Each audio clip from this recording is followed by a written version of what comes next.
they slowly emerged from the ominous cloak of mist that hugged the cool morning air. With bulging eyes and dancing antennae, they snorted and wheezed in tight formation, unmindful of their alien appearance.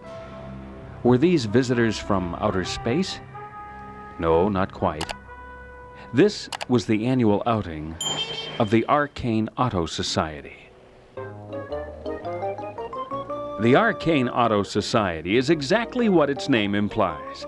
And since the dictionary defines arcane as mysterious or creating bewilderment, you can surmise that here is a club that assembles owners of cars that result in the eternal question, hey, what kind of car is that? In fact, that's the club's motto.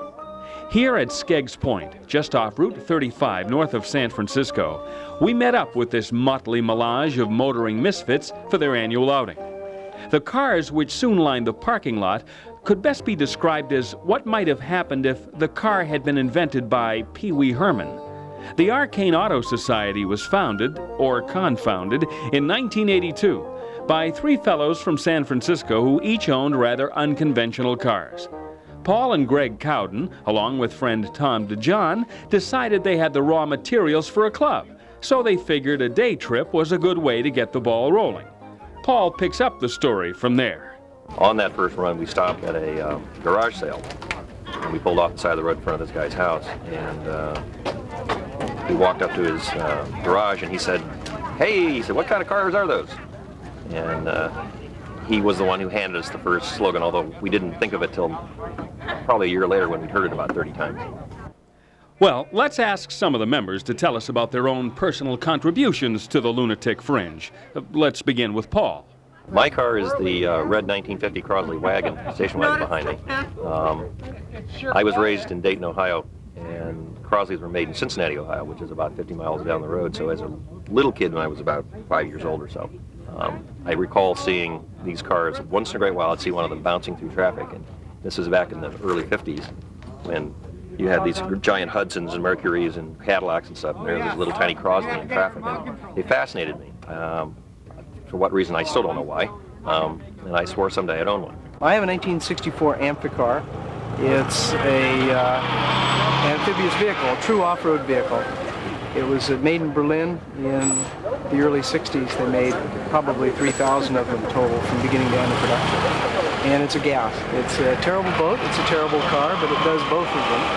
And that's something that no other production vehicle has ever done. Other than for shock value, why would an apparently normal human being want a car that can also be used as a boat?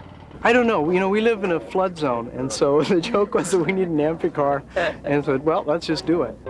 Well, let's face it.